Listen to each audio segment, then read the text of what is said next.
Shabbat Shalom. Shabbat Shalom to the whole Ba'ith, the whole house of YAHUAH'S. All 12 tribes worldwide, wherever your feet are touching the soil on this Yom. Shabbat Shalom, peace and blessings. Shalom and Barakut to you and your entire house. Shabbat Shalom to the elder Ak, Yehuda. Shabbat Shalom to the younger Ak, Ephraim.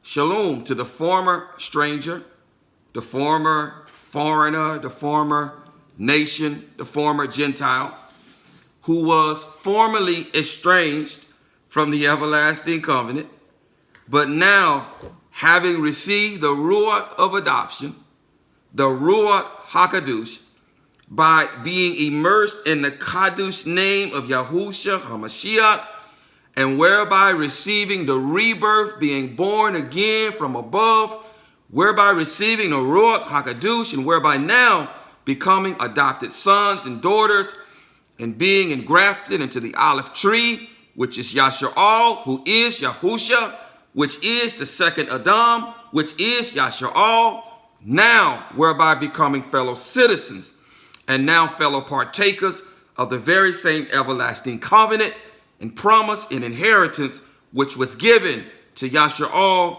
and to Yashar'al alone. Shabbat Shalom to you and your entire house. Peace and blessings. Shalom and Barakut to you, to wherever your feet are touching the soil on this Yom. Barak Yahuwah, Barak Yahuwah, Barak Yahuwah. To those of you who are on YouTube, we are once again grateful that to you who will listen to this later on, we're grateful that you have joined us once again, that you have joined YAHUAH'S Remnant Shabbat Gathering. We pray that thus far you have been edified, that you have been convicted, and that it has caused some repentance, and that Yahuwah willing, it has also caused some growth. Barak Yahuwah. I am Dawood ban Yahuwah, and this is my Aisha, which is to say wife, Ashayah. Shalom. Barak Yahuwah, Barak Yahuwah, Barak Yahuwah. Here we are again on this ancient path, the ancient path that Yahuwah himself has been revealing to us layer by layer. Barak Yahuwah, layer by layer, he has been revealing this ancient path to us in such a way that even a child can understand. This journey, this path began back in the month of August. And this is the first day on the Gregorian calendar of the month of March. And so it has now been roughly about 7 months since Yahuwah has placed us on this ancient path, this narrow road that leads to everlasting life. This road has taken some twists and turns. It has taken a few twists and turns. And back shortly after Sukkot, or shortly before Sukkot, rather, again, as mentioned on the fourth night of this week, which is to say Wednesday, shortly before Sukkot, he dropped a bomb on us, and he, many of us was raised in the Christian church, and many of us may have not been raised up in the Christian church, but came from the proverbial streets or came from some other religion. But we have never thought about the notion of being perfect. Even in the Christian church, we were indoctrinated to think that perfection is not possible in the flesh. But Abba showed us his word in that he says what? To be perfect as he is perfect. In the Torah, it reads this way: be kadosh as I am kadosh, and this is indeed perfection. And so he dropped a bomb on us shortly before Sukkot in showing us that no children, you have no excuse. I'm not accepting your excuses. A good tree does not bear bad fruit, and a bad tree cannot produce good fruit. No, it's right there in the text. He said that no one born of Elohim commits crime. Because the one born of Elohim, he says that it is impossible for him to commit crime because his seed remains in them, thus making it impossible for him to commit crime. And so, no, it's in the text. He is demanding that we be perfect as he is perfect. So he dropped this bomb on us shortly before Sukkot, and then he drew his servants away, his son and his daughter away for 40 days. After 40 days, this path, it took a sharp right turn. It took a sharp right turn, and then he began to show us that, listen, there's only two manner of people on this earth. That's it. There is only two manner of people. That is the perfect and the imperfect. That's it. That's it. There's no room for anything else. There's two manner of people. That is the perfect and the imperfect. That is to say, either we are seed of Seth, a Shaph, who is the seed of Adam, or we are seed of Cain, commonly called Cain. Either we are seed of the wicked one, or we are the good seed, which is to say the sons of the rain. Either we are descended from Esau, or we are descended from Jacob. Either we are sheep, or we are goats. Either we are firstborn according to the Ruach, or we are firstborn according to the flesh. That's it, family. That's it. There is no in between. He has removed all of the guesswork. He has taken it all out of the way. It took a sharp right turn. Either you are or you aren't. Either your name, listen here, either our name is written in the Lamb's Book of Life or it isn't. That's it. That's it. I pray you understand. Either our names are written on tablets of stone in Shamayim or they're not. Or they're not. Either we are firstborn according to Egypt, which is to say the firstborn according to the flesh, who are going to die. He showed us the example in the text. Yes, he did. They died. But the firstborn according to the Ruach, Yaakov, they live. They live. And so this thing has taken a sharp right turn. A sharp right turn. He then began to show us some perfect examples. Because indeed, if you are firstborn according to the Ruach, that means that we have now been reborn perfect. Yes, we have. Yes, we have. That means that we have been reborn in like manner that Adam was conceived and born. Adam was not conceived of flesh and blood, nor of the desire of man, but of water and of Ruach. Yes, he was. Yes, he was. Because the earth was made out of water, from water, and he was made from earth. So he was made from water and Ruach. He was born of water and Ruach. Yes, he was. Yes, he was. So he was born perfect, not of flesh, not of blood, nor of the desire of man, but of water and of Ruach. No different than the second Adam that came in his place, that came to walk as he walked, as a perfect man, in that where the first Adam committed crime, he was perfect, but he committed crime. The second Adam was born perfectly in that indeed he too was not born of the desire of man, but of Elohim, because he was conceived via the Ruach HaKadosh, and so he was born perfect. And so being born perfect because he had to be born perfect because he came as the second Adam. And so as the second Adam, where the first Adam committed crime, the second Adam did not commit crime, and he died an innocent man, and thus was put to death and was buried and then resurrected. And thus now, all who are in him and who have been immersed into him, the penalty, the curse of death now, for our father Adam partaking of the fruit has been paid in us through him, provided that we have been immersed in his Kadosh name. And if we have been immersed in his Kadosh name, and then we have now been reborn, not of flesh, not of blood, nor of the desire of men, but of water and of Ruach, we too now are perfect, just like they were perfect. Yes, we are. Yes, we are. And now we have the ability to do perfect works. Yes, we do. Our only excuse for doing imperfect works is for us to operate in the flesh. If we operate in the flesh, then we cannot do the perfect works that are required of us. But if we walk in the Ruach, as they walked in the Ruach, then we are perfect as he is perfect, and we then are shaped and molded, that rather we now have the ability to do the perfect works that are required of us. And so he has been giving us examples, looking at our righteous forefathers, who also were firstborn according to the Ruach and not according to the flesh. And he has shown us their perfect works as an example for us to imitate. Not only has he shown us their perfect works, but he's shown us his perfect works, because all his works are perfect. But he took it a step further, and he put on flesh.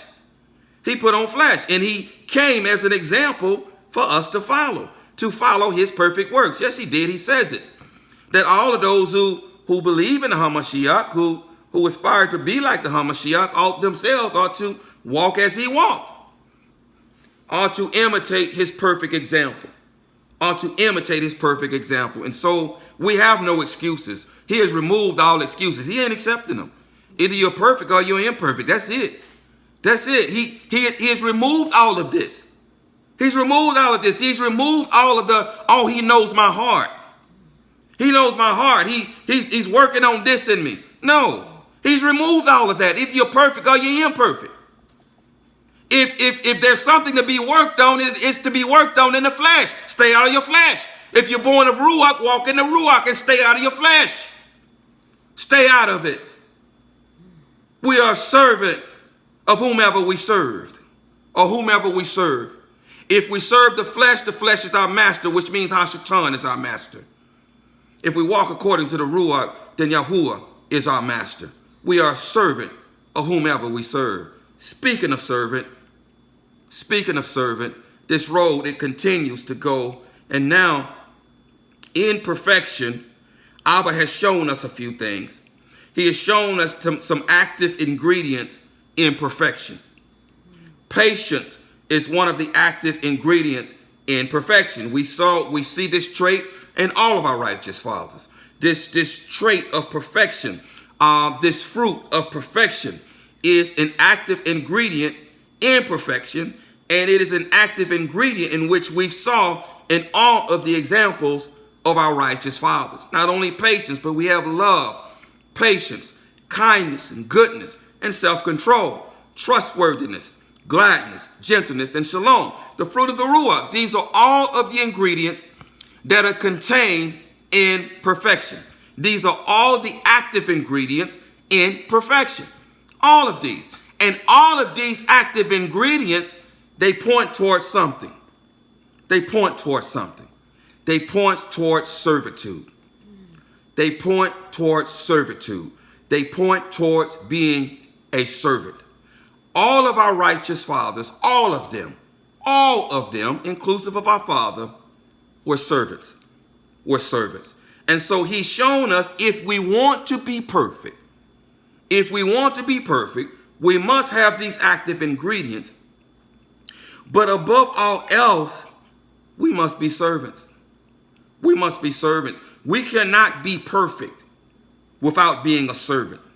We cannot be perfect without putting others before ourselves. Abba puts us before himself. Yes, he does. He even did it when he put on flesh. Yes, he did. Yes, he did. And so he showed us a perfect work. He showed it to us. We cannot be perfect without being servants. You cannot say that we belong to him without serving one another. We cannot say that we belong to Yahuwah without serving one another. Now the level of servitude the level of righteousness, the level of love, the level of the fruit that he requires and demands of us can't be accomplished in this. It cannot be accomplished in the flesh. We must be firstborn according to the Ruach. This is where he gives us the tools to do so. This is where he sets us free. He sets us free from being servants of the flesh is via his Ruach, and he enables us to walk in perfection via his perfect Ruach. The level of perfection, the level of righteousness, the level of servitude that he expects and requires of us cannot be accomplished via the flesh. It cannot be accomplished via the flesh. And so lately, the past 3 weeks or so, we've been looking at Yahushua. And in looking at Yahushua, what we have seen, what we have found is the foundation. What we have found is the foundation. I don't like to use cliches. Now, I'm not saying this to rhyme, but it just rhymes. The foundation of salvation, the foundation of salvation is to serve. Yes, it is. The foundation of salvation is to serve. We see this in the example of Yahushua, who served and who humbled himself. And as a result of his serving and his humility, what happened? He was highly exalted. He was highly exalted. We see in the example of Yahushua, what happened? Because he served, he was exalted. Because he served, he was exalted. So what is it then? What is it about this servitude? What is it about serving? What is it about serving that we must get, that we must understand? There are many who call themselves Yashalim. But you want to see a true Yashalim? To find a true Yashalim, what you will find is a servant. Yes, you will. Yes, you will. Abba's going to show you in his word. To find a true Yashalim, what you will find is a servant. If that person is not a servant, if that person is not putting their brothers or their sisters before themselves, they're not a Yashalim. No, they're not. No, they're not. If they're not putting their brothers or sisters before themselves, they're not a firstborn. No, they're not. Not according to the Ruach. They're not descended from the second Adam. No, they're not. No, they're not. So he's making this thing clear. He's making it clear. If they're not a servant, they are not related to Abba. If they're not a servant, they're not related to Yahuwah. And they're not perfect. To be perfect, we must serve. We must serve one another. Barak Yahuwah. And so now we're going to take a look at a few precepts just to confirm what Abba just spoke through his servant, that we must be servants. But in looking at these precepts, he's going to show us why. He's going to show us why. So beginning, if you have your scriptures, and we're going to take our time. We're not going to run through this. We're going to take our time. It's the Shabbat day, and we got till the sun goes down, Barak Yahuwah. And even after the sun goes down, Barak Yahuwah, we can burn some midnight oil if need be. Barak Yahuwah. We're going to have to wait. Did you need to take a station break, little one? I did already. You already took a station break? Barak Yahuwah. Barak Yahuwah. Barak Yahuwah. So we're going to take a look at some precepts, and we're going to take our time. We're also going to continue in the book of Joshua, looking at the servitude of Yahushua. But prayerfully now we can look at it with eyes of understanding, looking at that example and understanding what that example means for us, that we all must be servants. We must be servants. If we're not servants in the right way, then we're not related to Abba, and we're not related to Yahuwah. We're not related to Yahuwah. So we're going to go back to the beginning. We're going to go all the way back to the beginning, to Barashif, which means in the beginning. We're going to go all the way back to Genesis, Barashif, chapter 2, right, little one? Mm-hmm. Barashif, Genesis chapter 2. What verses are we reading? 15 through 17. Verses 15 through 17. Genesis chapter 2, Barashif chapter 2, verses 15 through 17. Barashif, Genesis chapter 2, verses 15 through 17. Now again, for those of you who understand my dry wit, for those of you who still need to use the index, Genesis Barashif is the first book. It's the first one. Barak Yahuwah. Barak Yahuwah. Barak Yahuwah. Genesis chapter 2, verses 15 through 17, beginning at verse 15. Read, little one. And Yahuwah Elohim took the man and put him in the garden of Adon to work it. To what? To work it. To what? To work it. Keep reading. Abad. And to guard it. And Yahuwah Elohim commanded the man, saying, Eat of every tree of the garden, but do not eat of the tree of the knowledge of good and evil. For in the day that you eat of it, you shall certainly die. Barak Yahuwah. Now we look at the word work here, and that is the Hebrew aber-eat word abad. Abad. What does it mean? It means to work. Yes, it means to work. But listen, it also means to serve. It means to serve, and it means to till. So Adam was born a servant. He was born a servant. Yes, he was. It says it right here in the text. He was born a servant, but hear him. Hear Abba. See, either we are a servant of righteousness, which leads to life, or we are a servant of sin, which leads to death. In other words, either we are a servant of Hashatan, who is Pharaoh, who is a heart's taskmaster, or we are a servant of Yahuwah. Now, even though it says that he worked the garden, he was more so like a husbandman, a gardener, someone who just kept the garden in order and watched over it, because he didn't have to work for his food. Abba provided it. Abba provided it. So although he was a servant, he didn't have to serve with harsh labor. But the fact of the matter is, he was a servant. He was born a servant. He was firstborn. Do you understand? He was firstborn. And so if you consider yourself firstborn and are born in like manner that Adam was born not of flesh and not of blood, but of water and of ruach. And if we are born, reborn, not of flesh, not of blood, but of water and of ruach, as he was a servant, then we too must be servants. If we're related to him, if we're related to the second Adam, who came not to be served, but to serve, then we too must serve.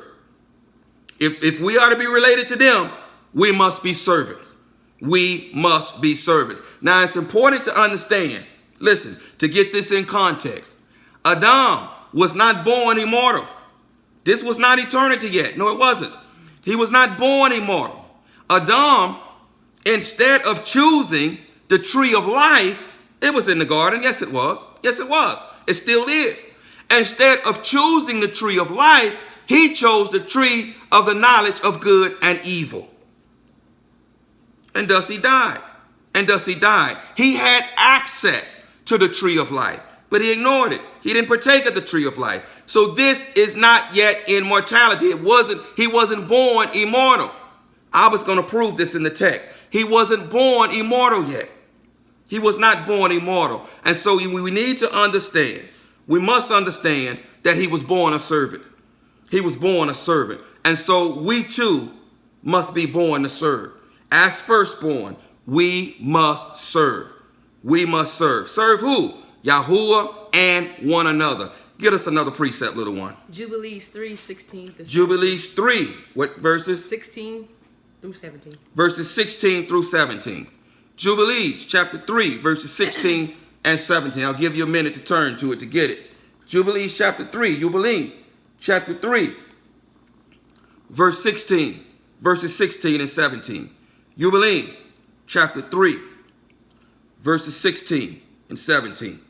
Give you just a couple of minutes to get to that.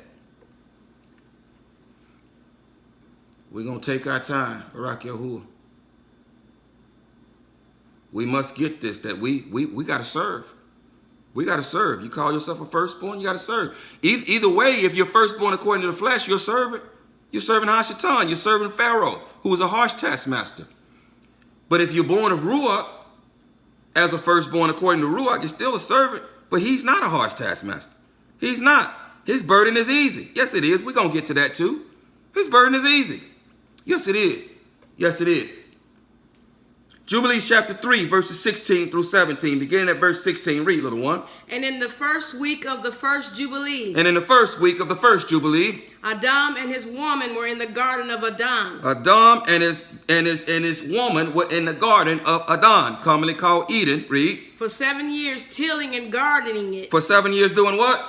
Tilling and gardening it. Tilling and gardening it. He was serving. He was working. Read. And we gave him work. And we gave him work. We gave him service. Read. And we instructed him to do everything that is suitable for tillage. And he tilled the garden and was naked and knew it not. And was not ashamed. And he protected the garden from the birds and beasts and cattle. See, he was a gardener watching over the garden. He didn't have to work for his food. It was there provided for him. He just watching over the garden, getting the weeds out of the garden. He was a gardener, but he served. He worked. He served, but he didn't have to work hard for his food. He didn't have to work hard for it because Abba planted those trees, and where he didn't have to plant them, no different than our ancestors who inherited a land where the fruit trees were already planted. Yes, they were. Yes, they were. There were grapevines already there. There were fruit trees already there. See, he was trying to give them a foretaste of Adon. Yes, he was. Yes, he was. He was trying to give them a foretaste of it, where they didn't have to work that hard, where he wanted to give them shalom all around. Yes, he did. Yes, he did. The same as he wanted to give Adam. But the same crime that Adam committed, which is what? Transgression of Torah. As he transgressed Torah, transgression of Torah is transgression of Torah. I don't care if it's partaking of the fruit or making an idol. Transgression of Torah is transgressing Torah. He transgressed Torah, they transgressed Torah. Our ancestors transgressed Torah. They were kicked out of the land of YAHUAH'S, which was supposed to be a foreshadowing of the land of Adon, and Adam was kicked out of Adon for transgressing Torah. Yes, they were. Yes, they were. Nevertheless, he did not have to work hard for his food. He just had to watch over the garden, pick a few weeds out, you know, and keep the animals out of places where they had no business being. To watch over the garden, he didn't have to work hard, but he had to serve. He was born a servant. Yes, he was. Yes, he was. He was born a servant. Read, little one. And he protected the garden from the birds and the beasts and cattle, and gathered its fruit and ate. And gathered its fruit and ate. Listen, all he had to do was gather the fruit. It was there for him. But he had to get it. He had to gather it. So he had to serve. He had to work, but not hard. Because Abba is not a hard taskmaster. Read. And he put aside the remnant for himself and for his woman. And he put aside the remnant for himself and his woman. Yes, he did. Yes, he did. He served his woman. Yes, he did. He served her. Just like Yahuwah serves his woman. He served his woman. Yes, he did. Yes, he did. Sounds like he put her before himself. Yes, he did. Yes, he did. We are servants. And your servitude, if you are married, begins at home, where you are serving your woman and your woman is serving you. You are putting your woman before yourself. Your woman is putting you before herself. This is from the very beginning. It's from the very beginning. It's in the text. Little one, is it not in the text? Yes, it's in the text. Am I making this up? No, you're not. Barak Yahuwah, it's in the text. It's right here in the text. We must be servants. If you are firstborn, you must be a servant. You must be a servant. And this is what it looks like to be a firstborn according to the Ruach.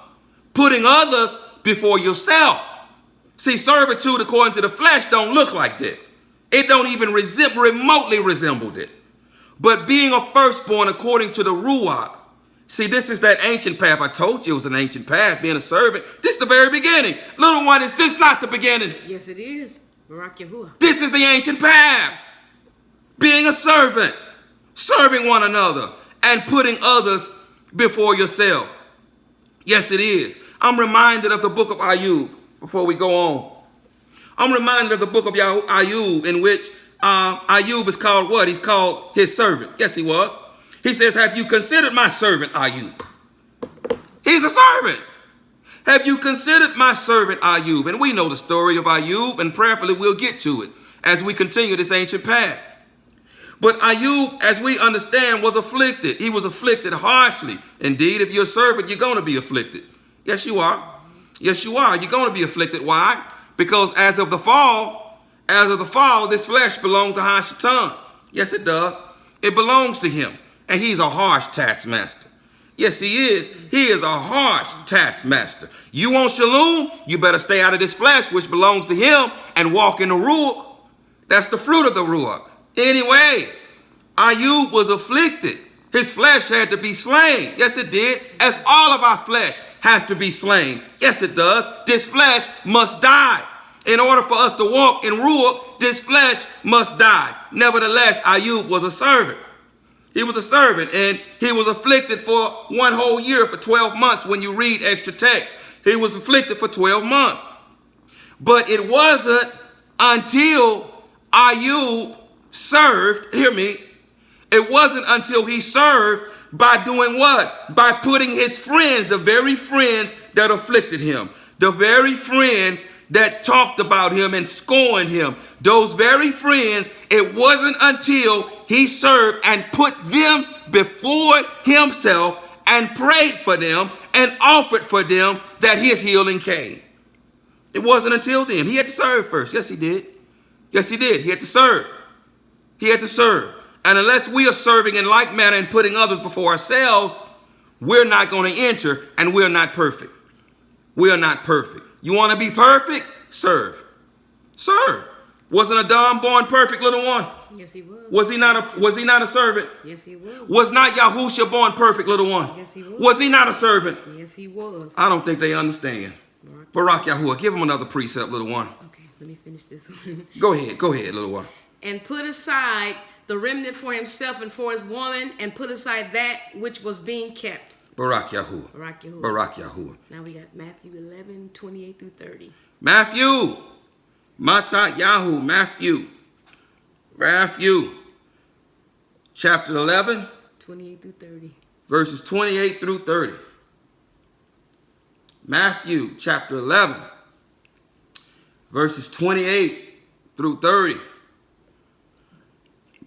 Matat Yahu, Matthew chapter 11, verse 30. This is the ancient path. You want the ancient path? Here it is. Serve. There it is. Our father Adam was a servant. Yahusha came as the second Adam, who was born in like manner. He was a servant. He's showing you. That's the ancient path. Serve. Serve. Put others before yourself. Serve. Barak Yahuwah. Matthew chapter 11, verse 28 through 30. Read. Come to me, all you who labor and are burdened. Come to me, all you who labor and are burdened. And I shall give you rest. And I shall give you rest. Wait a minute. It says labor, right? Mm-hmm. All right, come on. And I shall what? Give you rest. Give you rest. Come on, read. Take my yoke upon you and learn from me. Take my yoke upon you. Now get the context, please. Get the context, please. A yoke is an instrument of work. Is it not, little one? Yes, it is. Yes, it is. We're talking about the same yoke that you put on oxen and donkeys. It is an instrument of work. Yes, it is. Yes, it is. Take my yoke upon you. Read. For I am meek and humble in heart. For I am meek and humble in heart. I am meek. I am lowly. I am a servant. I am gentle. Come on, read. And you shall find rest for your beings. And you shall find rest for your beings. For my yoke is gentle. For my yoke is gentle. And my burden is light. My burden is light. Does not burden allude to work, little one? Yes, it does. It alludes to work, right? Mm-hmm. But he says his burden is light. Mm-hmm. Get the context. Get the context. If you are in him, you have been reborn of Ruah. That means that you have been restored to the state that we were in Adon. Yes, you have. Yes, you have. You've been restored to that state where the burden was light. He didn't have to work hard, but he had to work. He had to serve, but his burden was light. His burden is easy. Hashatan's burden is not light. He is a harsh taskmaster. He is the Pharaoh of Egypt. Yes, he is. Yes, he is. He is the Pharaoh of Egypt. So either way, we've got to serve. We've got to serve. Yes, we do. Yes, we do. If you serve Yahuwah, your burden is light. Your burden is light. It's not burdensome. It's not burdensome, as he speaks in 1 John, the 5th chapter, that his commands are not burdensome. It's not burdensome to love your neighbor as you love yourself. No, it isn't. That's not burdensome. If it's burdensome for you, you're not born of Ruach. It's not burdensome to love your wife as your own flesh, or to love your brother as your own flesh. It's not burdensome to do good. It's not burdensome to do righteousness. His burden is light. Yes, it is. Yes, it is. And so if we aspire to be on this ancient path, which is a road, which is a private road, reserved for only the firstborn according to the Ruach, it is the servant's road. It is the lowly man's road. It is the gentle man's road. It is the humble man's road. It is the back road, the back private road that is not lit, that is not on any maps. It is a private road in which only the humble walk, in which only the servants walk, in which only the firstborn according to the Ruach walk. You want to be perfect. You want to walk the ancient path. Serve. Serve. Serve one another. Put each other before yourselves. This is the ancient path. This is the ancient path. And one cannot serve without loving. We cannot serve without love. It's all intertwined. It's all intertwined. You say you love, serve. Serve. Because if you love Yahuwah, you will do what? You obey him. You'll keep his commands. To obey means to what? Means to submit. To submit means to serve. Yes, it does. Yes, it does. If you love your neighbor as yourself, what does that mean? That means to obey the commands of Yahuwah. Yes, it does. To obey means to submit. To submit means to serve. Yes, it does. You can't say you love your neighbor if you don't obey the commands of Yahuwah, because you ain't serving them.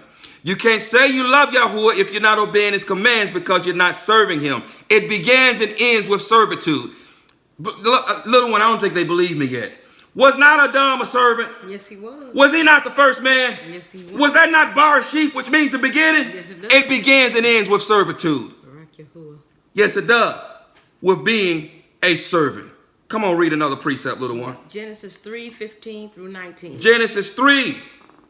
15 through 19. 15 through 19. Barashif 3. 15 through 19. Genesis 3. Verses 15 through 19. Genesis 3, Barashif 3, verses 15 through 19. Barashif 3, Genesis 3, verses 15 through 19. Now here's the contrast here. Now Adam, he was born a servant, no doubt. But he didn't have to work hard for his food. He didn't have to work hard for it. It was given to him. Nevertheless, he had to serve. He was a servant. After the fall, he was still a servant. Yes, he was. But now, listen, hear me. Now, after the fall, Hashatan became his master. Yes, he did, because he obeyed Hashatan and not Yahuwah. We are a servant of whomever we obey. Yes, we are. So he obeyed Hashatan, so Hashatan became his master. And now we're beginning to see how Hashatan is a harsh taskmaster. Oh, yes, he is. Yes, he is. He is the Pharaoh of Egypt, and he is a harsh taskmaster. He still had to serve here, but now he had to serve in harsh labor. In harsh labor. But Abba now has set us free. He set us free. Now, don't get this twisted. You still got to work for your bread, because the judgment has not been satisfied yet. It ain't going to be satisfied until the 7,000 year, when we enter into a millennial rest, a Shabbat day. And so that judgment is still applicable. So you still got to work for your food, but you ain't got to. We no longer have to be in subjection to Hashatan. We no longer have to be in subjection to this flesh, provided that you have been born from above, but you still got to serve. You still got to serve. Read, little one, Genesis 3. And I put enmity between you and the woman, and between your seed and her seed.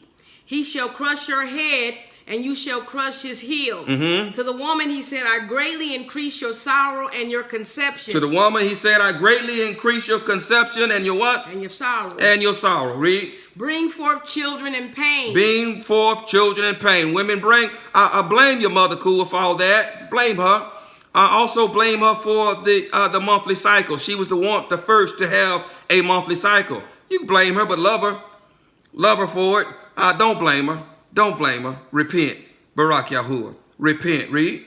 And your desires for your husband, and he does rule over you. Yes. And to the man he said, because you have listened to the voice of your wife, yes, and have eaten of the tree of which I commanded you, saying, do not eat of it. Yes. Cursed is the ground because of you. Cursed is the ground because of you. In toil you are to eat of it all the days of your life. In toil you are to eat of it all the days of your life. And the ground shall bring forth thorns and thistles for you. And the ground shall bring forth thorns and thistles for you.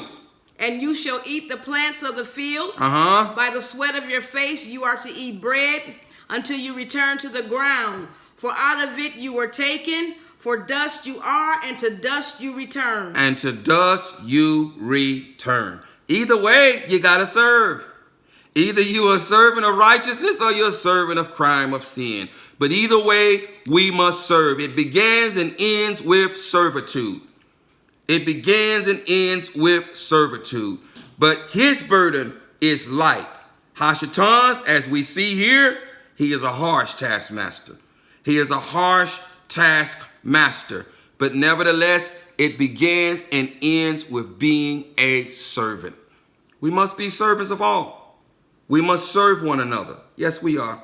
Yes, we do. We must serve one another if we aspire to walk this ancient path and if we expect to enter into life. Read, little one. Yeah, John 8:31-36. John, Yahuwah, chapter 8, line by line, line upon line, precept upon precept. Here a little, there a little.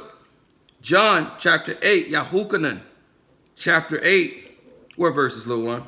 31-36. Verses 31-36.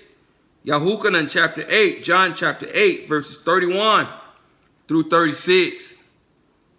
Yahuwah, John chapter 8, verses 31 through 36.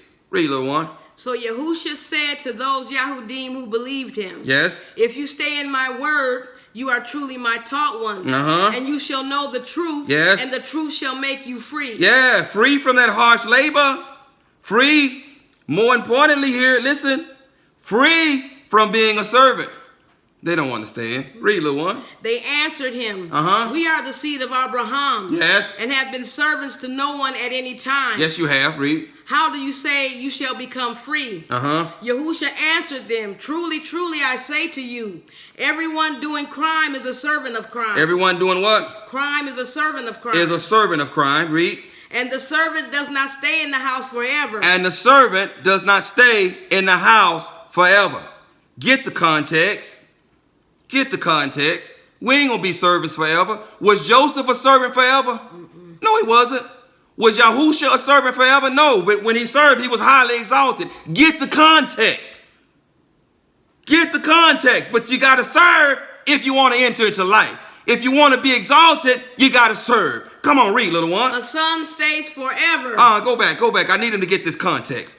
A servant does not stay in the house forever. And the servant does not stay in the house forever. Yes. A son stays forever. A son stays forever. You want to be a son? He said nothing about daughters. He said nothing about daughters. Get this context. Get this. Hold your finger right there, little one. Okay. Hold your finger there. Get this context. We do not yet know what we shall be. But when we see him, we shall see him as he is. Because we shall be like him. Neither male nor female. Although we're called sons in Revelation 21, we're called sons. A son resides in a house forever. A son stays forever. I pray you're getting this context. But if you want to be a son and you want to be in a house forever, it begins with being a servant. Yes, it does. Yes, it does. You see, the garden wasn't forever. It could have been had he partaken of the fruit. Had he not partaken of the fruit and partaken of the tree of life. It could have been, but it wasn't. It wasn't forever. And why wasn't it forever? Because Yahuwah had not ascended and dwelled there. No, Jerusalem wasn't there in the garden yet. He hadn't made his home on earth yet. Wherever he makes his home is forever. Is it not, little one? Yes, it is. Barak Yahuwah. He lives in the Shamayim. It's not Shamayim forever? Yes, it is. Yes, it is. That was not forever yet. That was not forever. And so a son stays in the house forever. But we must first be servants. Read, little one. If then the son makes you free, yes, you shall be free indeed. You shall be free indeed. Barak Yahuwah. As a son, you shall be free. Not a servant, but as a son. And in the words of the Hamashiach speaking to his taught ones, no longer do I call you servants, but I call you friends. He says a servant does not know what his master is doing. Servant does not know what his master is doing, but I have revealed all to you. I have revealed all to you. He continues to reveal all to us if you have eyes to see and ears to hear. He continues to reveal all to us. Come on, little one, read another precept. Matthew 24, 42 to 51. All right, Barak Yahuwah. Matthew 24. Matthew chapter 24, verses 42 to 51. 42 to 51. Matat Yahu chapter 24, verses 42 to 51. Beginning at verse 42. Read, little one. Watch therefore, for you do not know what hour your master is coming. Your master. He is our master. We are his servants. Yes, we are. Get this context. This is the servant's road. This is the servant's road that leads to everlasting life. Come on, read, little one. And know this, that if the master of the house had known what hour the thief would come, yes, he would have watched and not allowed his house to be broken in two.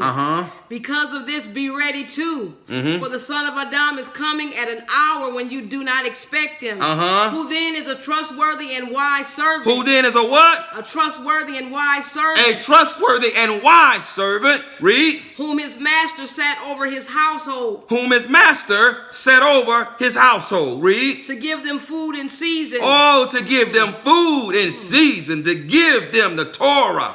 To give them the Torah. To serve them with the Torah. Giving them the bread of life that leads to everlasting life. Come on, read, little one. Blessed is that servant whom his master having come shall find so doing. Oh, Baruch, blessed is that servant that his master come having found him well doing.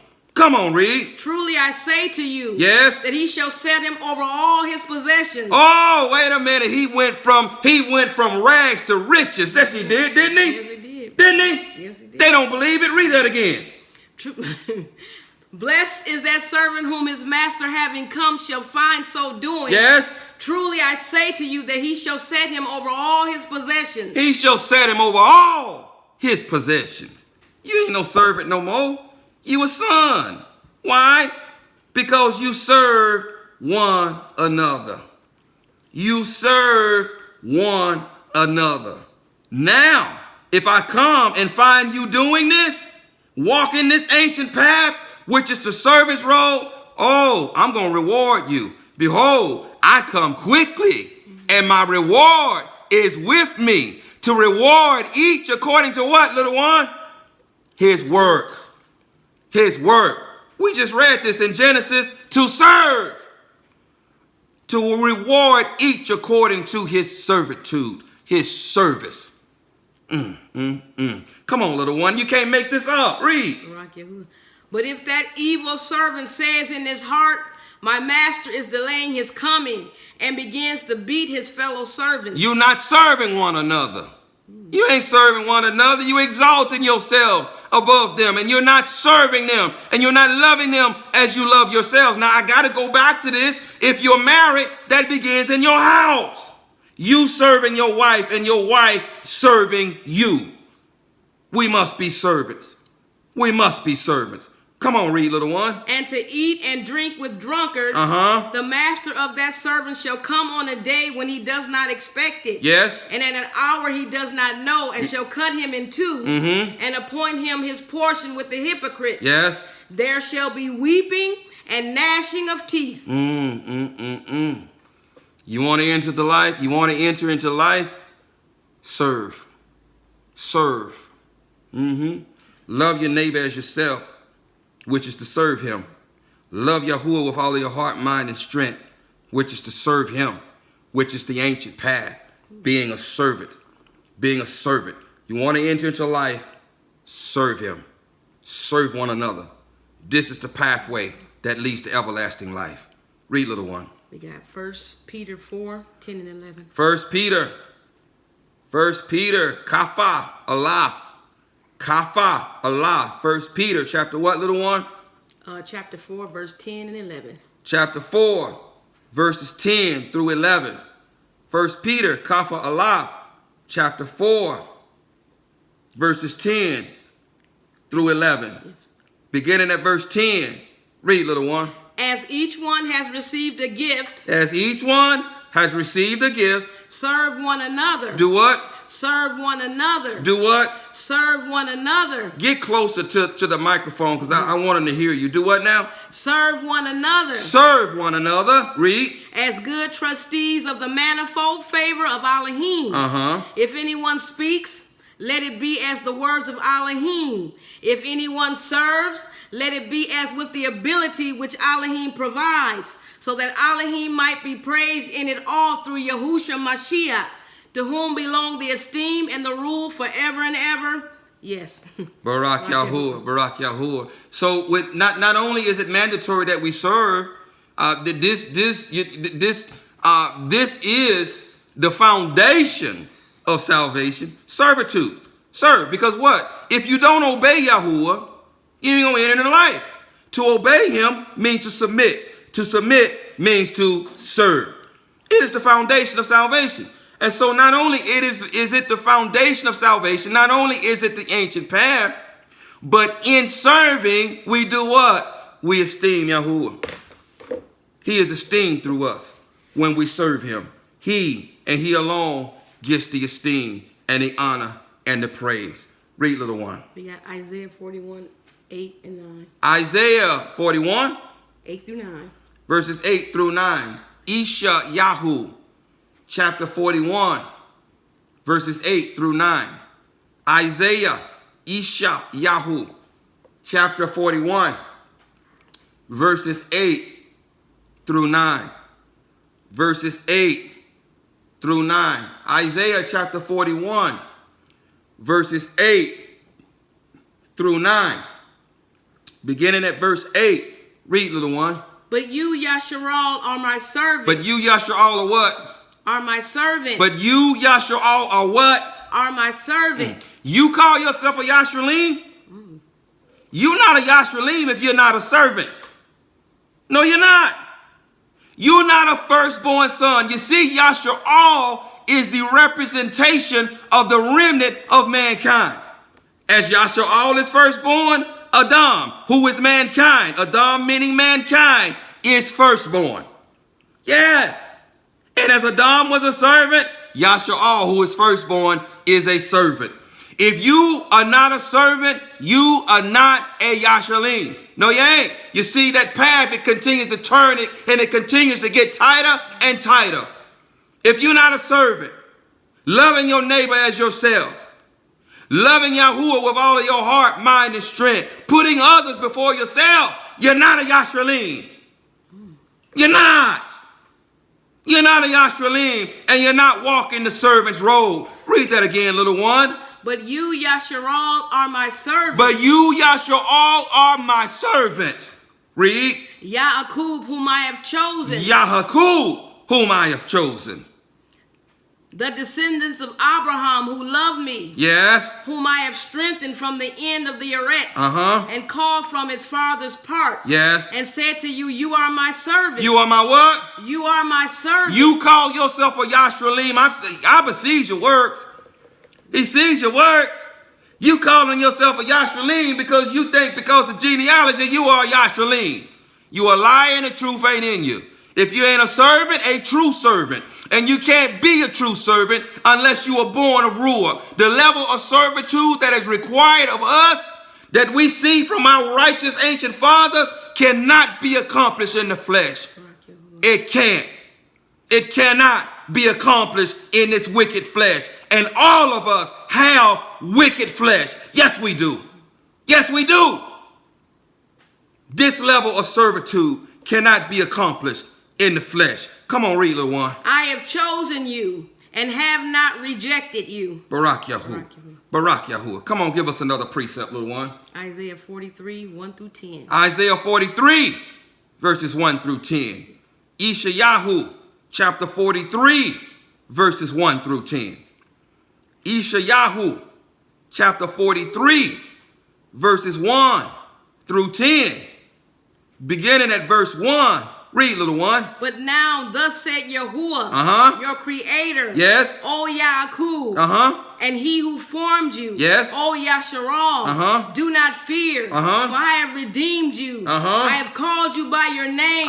You are mine. Yes. When you pass through the waters, Come I on. am with you. Yes. And through rivers, though they do not overflow you. Yes. When you walk through fire, you are not scorched, and a flame does not burn you. Yes. For I am Yahuwah, your Elohim. Oh, I feel like running. Come on. The Kadosh Come on. one of Yasharal. Yes. Your Savior. Yes. I gave Matzrayim for your ransom. Oh, I give nations on your behalf. Come on. Cush and Sabia in your place. Yes. Since you were precious in my eyes. Oh, you what? Since you were precious in my eyes. Since you were precious in my eyes. Come on. You have been esteemed and I have loved you. You have been esteemed and I have loved you. Come on. And I give men in your places. And I give peoples men for your in your life. places and men for your lives. Come on. Do not fear, for I am with you. Do not fear, for I am with you. I shall bring your seed from the east and gather you from the west. Come on. I shall say to the north, give them up. Yes. And to the south, do not keep them back. Bring my sons from afar and my daughters from the ends. Oh, come on, read. Ooh. And all those who are called by my name, Yes. whom I have created, Yes. formed, even made for my esteem, Yes. he shall bring out a blind people who have eyes, Yes. and deaf one who have ears, and the nations shall be assembled, Yes. and the peoples be gathered. Woo. Who among them declares this and show us former events? Let them give their witness to be declared right. Yes. Or let them hear and say it is true.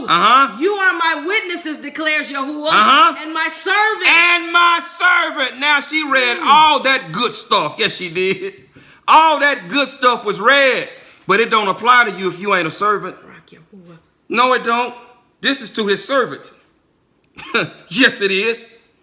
These promises are to his servant. Oh, some of them got excited, little one. Till they found out it don't apply unless you his servant. It don't apply unless you on the ancient path, which is the servant's road. No, it don't. Come on, read, little one. And my servant whom I have chosen, so that you know and believe me and understand that I am he. Before me there was no all form, nor after me there is none. Barak Yahuwah. Barak Yahuwah. Oh, it begins and ends with being a servant. It begins and ends there. Yes, it does.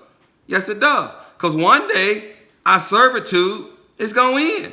Yes, it is. It began with us being servants. It's going to end with us being servants. When we enter into eternity, we're going to be like him. We're going to be like him. Yashralim, which means what? To what? Rule with Elohim. Yes, it does. It means to rule with Elohim. You want to get there? Like then, you've got to be like Joseph. You got to serve. You got to serve if you want to be exalted to a throne. You got to be like Yahusha. You got to serve if you want to be exalted. It begins and ends with being a servant. And the level of servitude that is required is impossible to accomplish in this. Yes, it is. Yes, it is. Come on, little one. Give us another precept. Isaiah 49, 1 through 3. Isaiah 49, verses 1 through 3. Yeshayahu chapter 49, verses 1 through 3. Isaiah 49, verses 1 through 3. Thank you, Master. Barak Yahuwah. Thank you, Master. Barak Yahuwah. Barak Yahuwah. Barak Yahuwah. Beginning at verse 1. Read, little one. Listen to me, O coastlands. Listen to me, O coastlands. And hear, you peoples from afar. Yahuwah has called me from the womb. Yes. From my mother's belly. Hold up. He's called me from what? From the womb. From the womb, he's called me. Come on, read. From my mother's belly, he has caused my name to be remembered. Yes. And he made my mouth like a sharp sword. Whoa, come on, read. In the shadow of his hands, he hid me. And made me a polished shaft. Oh, my. A polished shaft with the Torah on our tongues. Come on, read. In his quiver, he hid me. And he said to me, yes. You are my servant. You are my what? You are my servant. You are my what? You are my servant. You are my servant. Barak Yahuwah. It begins and ends with being a servant. It begins and ends with being a servant. This is the ancient path. This is the ancient road. Come on, read, little one. O Yasharal, in whom I am adorned. Oh, no. I interrupted you. I interrupted you. I want you to go back to the place where from the womb he called them. Come on, I'm going to be quiet while you read it. Barak Yahuwah. Barak Yahuwah. Barak Yahuwah. Come on. Yahuwah has called me from the womb. From my mother's belly, he has caused my name to be remembered. And he made my mouth like a sharp sword.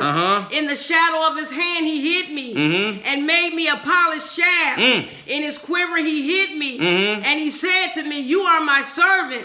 O Yasharal, whom I am adorned. Oh, Barak Yahuwah. See, once again, little one, you read some good stuff. That was some good stuff that Abba spoke through about being his polished shaft. You know, you ain't a polished shaft if you ain't a servant. You're not a Yashralim if you're not a servant. Y'all, you know, Paul says it's what? It's like clanging cymbals. Didn't he say that? It's like clanging cymbals. Because if you have not love, it don't mean nothing. And you can't serve without loving. Little one. 1 John the 5th chapter, does it not say, and this is the love of Elohim, that we obey his commands? Yes, sir. And to love our neighbors ourselves means to obey Abba's commands. And to obey means to submit, and to submit means to serve. Yes, it does. Yes, it does. You can't serve without love. So what you're doing is like clanging cymbals. It's like clanging cymbals. You're just making noise. You making noise because you're not born of Ruach. You ain't born of Ruach. Talking about you give your body to be burned. I heard somebody say that they would, if they were told that they couldn't worship Yahuwah, that they would lay down in front of a tank. And this person that said it, I could discern he didn't have the Ruach of Yahuwah. Not because of that, but I can discern because of other things. So in other words, this person gonna lay down in front of a tank, gonna give his body to be burned. And without love, it means nothing. It means nothing. Because we can't serve Yahuwah without loving him. And we can't love him without having the Ruach of love in us. It is impossible for us to love without Yahuwah being in us, because Yahuwah is love. The level of love and servitude that is required of us cannot be accomplished in this, in the flesh. It cannot be accomplished in this. Come on, little one, give us another precept. We have John 21, 1 through 17. Yahuwah and John 21, verses 1 through 17. John chapter 21, verse 1 through 17. Yahuwah chapter 21, verse 1 through 17. John, Yahuwah, chapter 21, verses 1 through 17. Beginning at verse 1, read, little one. After this, Yahusha manifested himself again to the taught ones at the sea of Car-Na'aroth, and he manifested this way. Shama'un, Kapha, and Tuma, called the twin, and Nathanael of Cana in Galal, the sons of Zabdai, and two others of his taught ones were together. Shama'un Kapha said to them, I am going to fish. They said to him, we are also coming with you. They went out and immediately entered into the boat, and that night they caught none at all. But when it became early morning, Yahusha stood on the beach. However, the taught ones did not know that it was Yahusha. Then Yahusha said to them, children, have you any food? What is it? They answered him, no. And he said to them, throw the net on the right side of the boat, and you shall find. So they threw, and they were no longer able to draw in because of the large numbers of fish. I'm going to read from this other one because this is not reading right. Barak Yahuwah. She's pulling up another translation, little one. Is that what you're doing? Yeah, I don't know. Barak Yahuwah. Okay.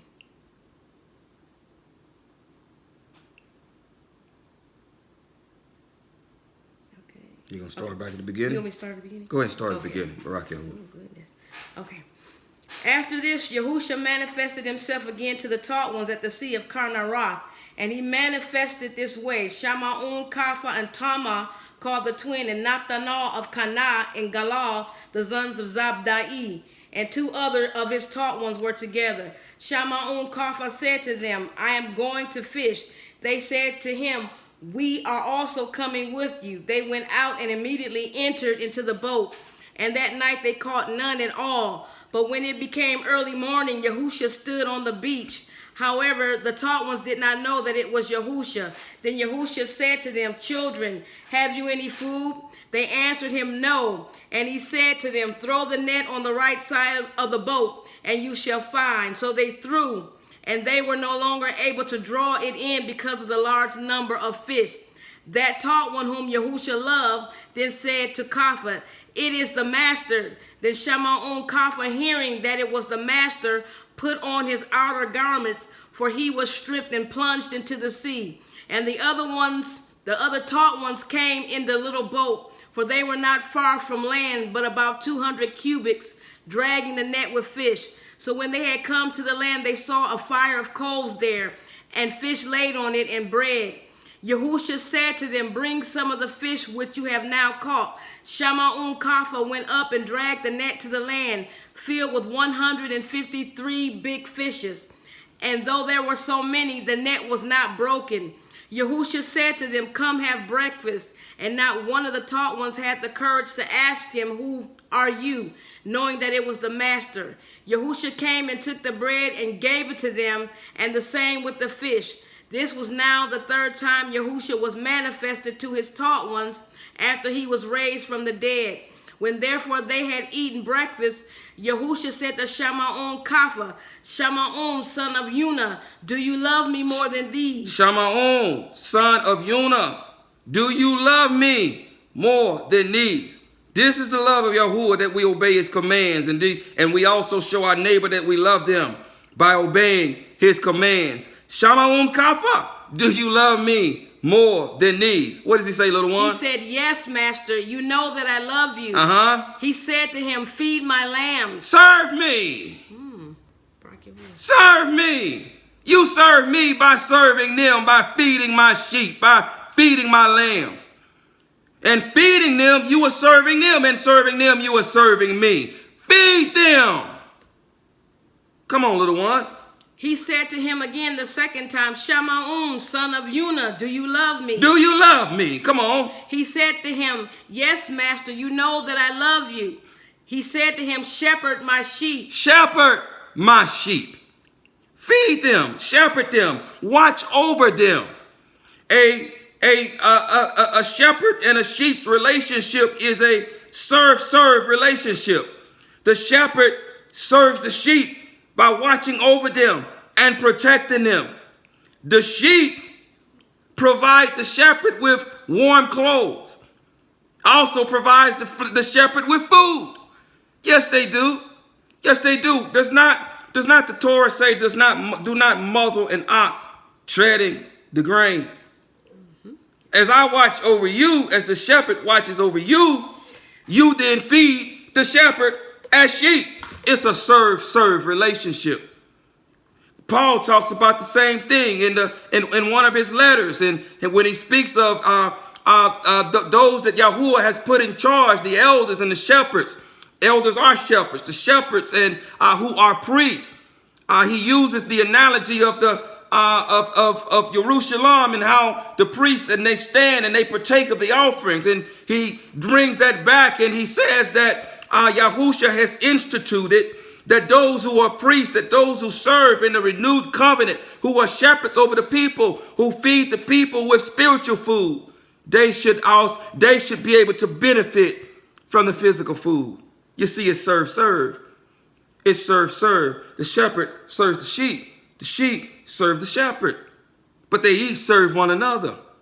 They each serve one another. You love me? Serve me. Serve me. Shepherd my sheep. In shepherding my sheep, you are serving me and you are serving my sheep.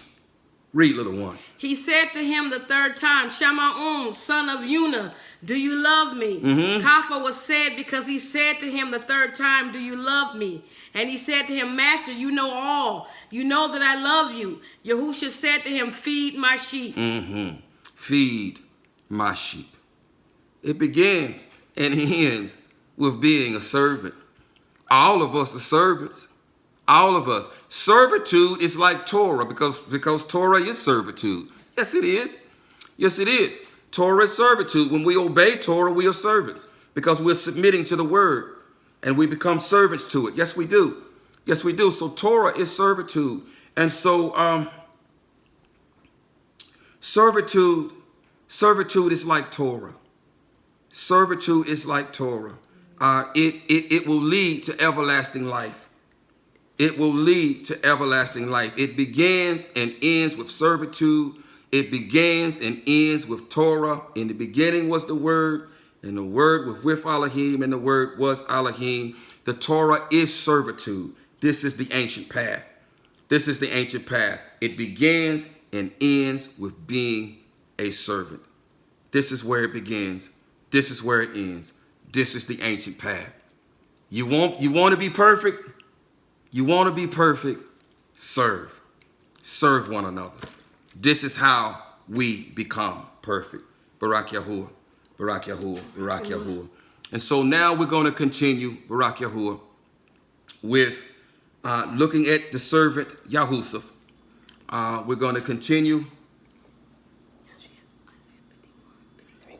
Actually, my Aisha just reminded me we got another precept before we go there. Barak Yahuwah, Isaiah 51. 53. Isaiah 53? Yeah, 53. Isaiah 53, Ishayahu 53. Ishayahu chapter 53, Isaiah chapter 53, verses 1 through 11. 1 through 11. Isaiah chapter 53, verses 1 through 11. Beginning at verse 1, we read, Who has believed our report, and to whom was the arm of Yahuwah revealed? For he grew up before him as a tender plant, and as a root out of dry ground. He has no form or splendor that we should look upon him, nor appearance that we should desire him. Despised and rejected by men, a man of pains and knowing sickness, and as one from whom the face is hidden, being despised, and we did not consider him. Truly he has borne our sickness and carried our pains. Yet we reckon him smitten, stricken by Elohim, and afflicted. But he was pierced for our transgressions. He was crushed for our crookedness. The chastisement for our shalom was upon him, and by his stripes we are healed. We all like sheep went astray. Each one of us has turned to his own way. And Yahuwah has laid on him the crookedness of us all. He was oppressed and he was afflicted, but he did not open his mouth. He was led as a lamb to the slaughter, and as a sheep before its shearers is silent, but he did not open his mouth. He was taken from prison and from judgment. And as for his generation, who considered that he shall be cut off from the land of the living? For the transgression of my people he was stricken, and he was appointed a burial site with the wrong, and with the rich at his death, because he had done no violence, nor was deceit in his mouth. But Yahuwah was pleased to crush him. He laid sickness on him, that when he made himself an offering for guilt, he would see a seed. He would prolong his days, and the pleasure of Yahuwah prosper in his hand. He would see the results of the suffering of his life and be satisfied. Through his knowledge, my righteous servant. My what? My righteous servant. My what? My righteous servant. Does what? Makes many righteous, and he bears their crookedness. My righteous servant makes many righteous. My righteous servant, in other words, makes many servants. Servitude is righteousness. Service is righteousness. Service is Torah. Torah is righteousness. Servitude is righteousness. My righteous servants makes many righteous, makes many servants. Only through him, only through his Ruach indwelling in us, can we become righteous. Can we become servants? Can we walk the servant's path, which leads to everlasting life?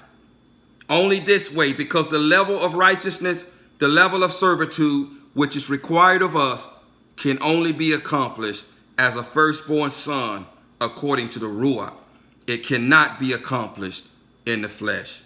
It cannot be accomplished in the flesh. I think I had some notes there, little one. What does it say? To obey means to submit. Barak Yahuwah. I've already repeated that, but it bears repeating. Okay. To obey means to submit. Oh, means to serve. Submit means to serve. Submit means to serve. To love Yahuwah means to serve him. To love Yahuwah means to serve him. To love our neighbor means to serve them. To love our neighbor means to serve them. For this is the love of Elohim. For this is the love of Elohim. To obey his commands. To obey his commands. In obeying his commands, we are also loving our neighbor. In obeying his commands, we are also loving our neighbor. It begins and ends with being a servant. One cannot make the boast that they are a Yashralim, who is his servant, who is his servant. You cannot make that boast if you're not a servant and if you're not born of Ruach, if you're not a firstborn son who is Yasha'al. But if you're not born of Ruach, you're not Yasha'al, but you're not a servant, because you can't serve in your flesh. We cannot serve in our flesh. Now looking at the righteous example of his servant Yahusha, we're going to continue reading in the book of Jasher. Now that you understand, I pray that you understand this parallel now of looking at the example of Joseph's servitude and how he served and then he was exalted, and how Yahusha served and then he was exalted. I pray now, going back to the very beginning, that you understand that all Yashralim are servants. We all must serve. We all must be an example. We all must put each other before ourselves. We all must put each other before ourselves as our righteous fathers did, and as Yahuwah does, and as he did in the person of Yahusha. And so now, beginning in Jasher, what chapter, little one? 46. Jasher chapter 46, and we're going to give you a little while to get there. How are we looking for time, little one? Let's see. An hour and 16 minutes. Barak Yahuwah. Jasher chapter 46.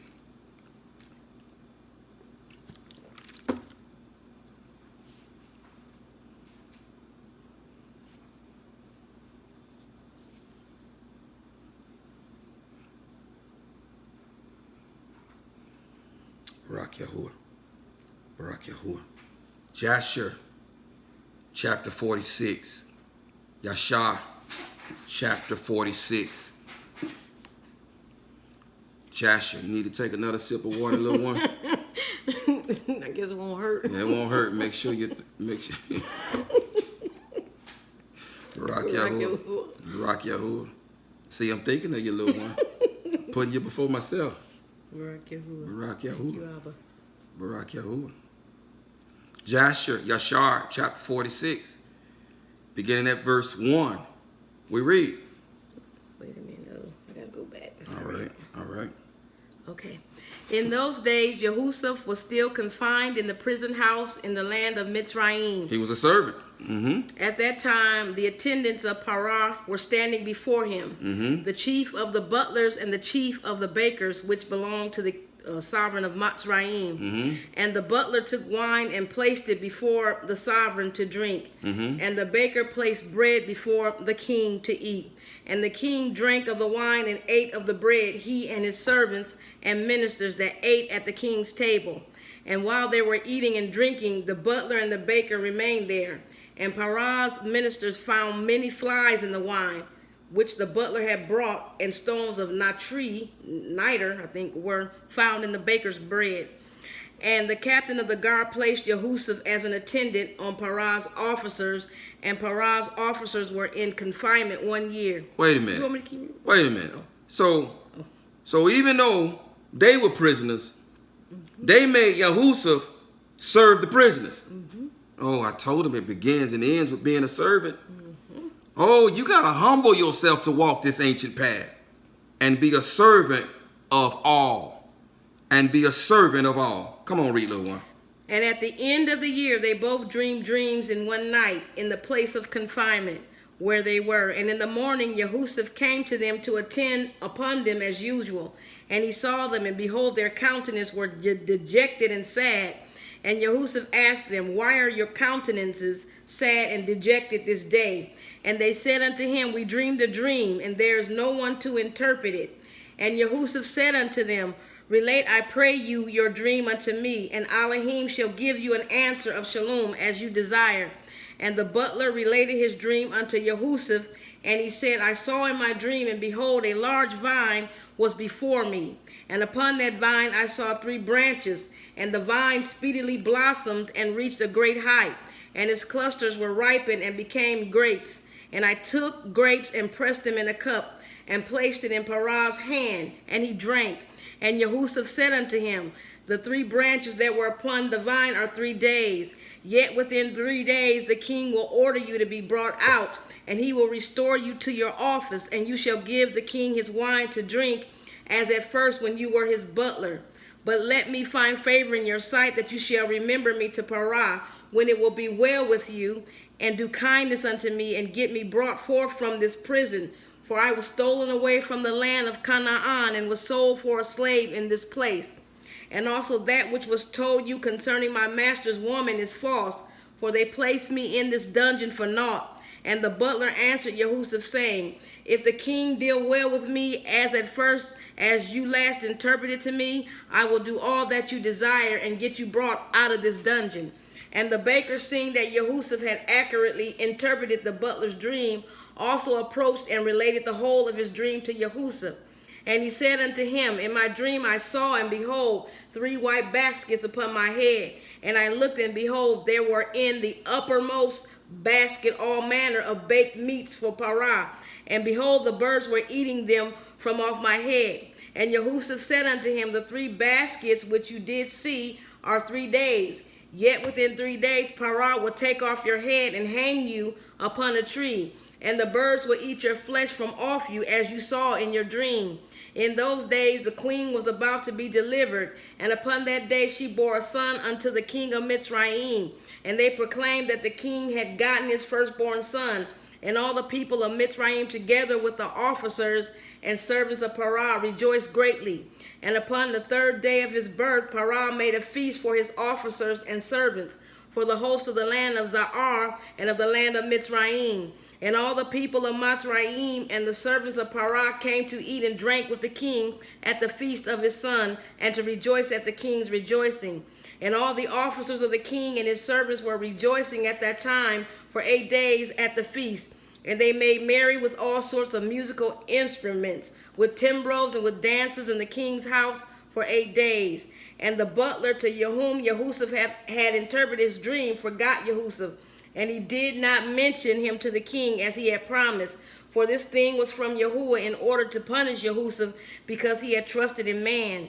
And YAHUAH'S remained after this in the prison house 2 years, until he had completed 12 years. Oh, wow. That was 46. Go back just a little bit. I was thinking upon some as you were reading. Did it read there that this was of YAHUAH? Yeah. Go back and read that. Okay. Go. And the butler, to whom YAHUAH'S had interpreted his dream, forgot YAHUAH'S, and he did not mention him to the king as he had promised. For this thing was from YAHUAH, in order to punish YAHUAH'S, because he had trusted in man. Because he had trusted in man. That's very important to get. Because he had trusted in man. You see, servants are afflicted. Yes, we are. Servants are afflicted. And but we know in the Tahalim it says what? Many of the afflictions of the righteous, but YAHUAH delivers them from them all. And so we must, no matter what, put our trust and keep our trust in YAHUAH. I'm reminded of one of the sovereigns of Israel that fell off a roof, and he sent by his servant to inquire of Baal. And the man of YAHUAH, Elijah, or Yahu, met him in the road, and it said to him, is there because there is no man of YAHUAH in YAHUAH that you go to inquire of Baal? Thus says YAHUAH, because you have done this, you shall certainly not recover from this injury, but you shall certainly die. And so, even in affliction, we must put our trust in Yahuwah. We must put our trust in Yahuwah and not in the doctors of Egypt, not in the sorcerers of Egypt. We must put our trust in Yahuwah no matter what. And that's just one example. Just one example. But we must trust him and him alone. And we must understand something. We must understand something, that Yahuwah, by any means necessary, will shape and mold and conform us into what? Into servants. Into becoming servants. He wants us to be servants. And so if he has placed us in a situation to teach us how to become servants, as he placed Yahusuf as a servant for 13 years before he exalted him, he had to teach him how to be a servant. Because before this time, when he was a boy, he was 17 years old, he was exalted himself above his brothers. But he had to teach him how to be a servant. No different than Dawood, who was anointed as a young boy.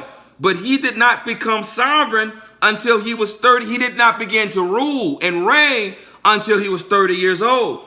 He had to learn how to be a servant. Our people had to relearn how to be servants when they were sent to Babal to what? To be servants for 70 years. And not until the appointed time, which was 70 years, were they released to come back home. They had to be retaught how to become servants. When 70 beings went down into Mizraim and they grew into a great nation, they had to learn how to become servants. To serve who? To serve Yahuwah like a firstborn son, like Adam, who was born to serve. And so not until 430 years on that self-same day did they come out of Egypt until they learned how to serve. Now, we know the text, we know the story. They still didn't learn how to serve. They didn't learn the lesson. They wanted to go back into Egypt, little one. They wanted to go back into Egypt and to serve Parah. They wanted to serve Hashatan, but that's neither here nor there. The point is, he leaves us in situations to teach us how to serve and to trust him and how to depend on him, and not until the appointed time where he release us from that situation, when we have gotten the lesson, when we have learned how to serve and humble ourselves and to trust him. Barak Yahuwah. Right. Chapter 47. I think you do 48. Chapter 48? Yeah, because 47, I was looking at that. And unless you want me to read it, I'll just go ahead. Does that has nothing to do with Joseph? It don't seem like it did. All right, chapter 48. Okay. Chapter 48, Jasher, chapter 48. Okay. Yashar, chapter 48. Beginning at verse 1. Okay. Read, little one. In those days after the death of Ishkak, Yahuwah commanded and caused a famine upon the whole earth. And at that time, Parah, king of Mitzrayim, was sitting upon his throne in the land of Mitzrayim, and lay in his bed and dreamed dreams. And Parah saw in his dream that he was standing by the side of the river of Mitzrayim. And while he was standing, he saw, and behold, 7 fat-fleshed and well-favored kine came up out of the river. And 7 other kine, lean-fleshed and ill-favored, came up after them. And the 7 ill-favored ones swallowed up the well-favored ones, and still their appearance was ill as at first. And he awoke, and he slept again, and dreamed the second time. And he saw, and behold, 7 ears of grain came up upon one stalk, rank and good, and 7 thin ears blasted with the east wind sprang up after them. And the thin ears swallowed up the full ones, and Parah awoke out of his dream. And in the morning the king remembered his dream, and his ruach was sadly troubled on account of his dreams. And the king hastened and sent and called for all the magicians of Mitzrayim and the wise men. And they came and stood before Parah. And the king said unto them, I have dreamed dreams, and there is none to interpret them. And they said unto the king, relate your dreams to your servants, and let us hear them. And the king related his dream to them, and they all answered and said with one voice to the king, may the king live forever. And this is the interpretation of your dreams. The 7 good kine which you did see denote 7 daughters that will be born unto you in the latter days. And the 7 kind which you saw come up after them and swallow them up are for a sign that the daughters which will be born unto you will all die in the lifetime of the king. And that which you did see in the second dream of 7 full good ears of grain coming up upon one stalk, this is their interpretation, that you will build unto yourself in the latter days 7 cities throughout the land of Mitzrayim. That which you saw of the 7 blasted ears of grain springing up after them and swallowing them up, while you did behold them with your eyes, is for a sign that the cities which you will build will all be destroyed in the latter days in the lifetime of the king. Do you hear this foolishness, little one? You hear this foolishness? This sound like I'm sorry.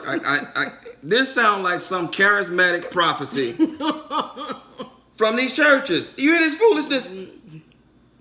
Foolishness.